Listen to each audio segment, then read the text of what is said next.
We begin with the war in Ukraine, where Ukrainian and Western officials are demanding an investigation into war crimes following a civilian massacre in a small town outside Kyiv.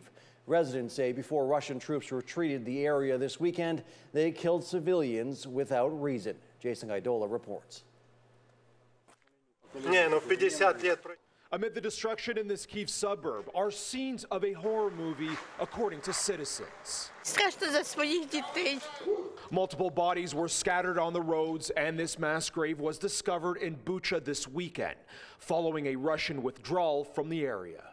Bucha massacre is the most outrageous atrocity of the 21st century.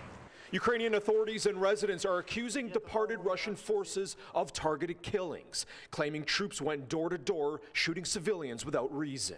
We found mass graves filled with civilians. We found people with their hands and with their legs tied up, if it's, do I say it correctly, tied up, and was shots, was bullet holes at the back of their heads. Indeed, this is genocide. Ukraine President Volodymyr Zelensky and Western allies are alleging more war crimes from Russia, but the Kremlin are rejecting the claims, firing back, calling it provocation from Ukraine. The horrific scenes drew condemnation from NATO countries. Canada's Foreign Affairs Minister, Melanie Joly, calls it senseless murder of the innocent, and the President of the European Commission is demanding an investigation.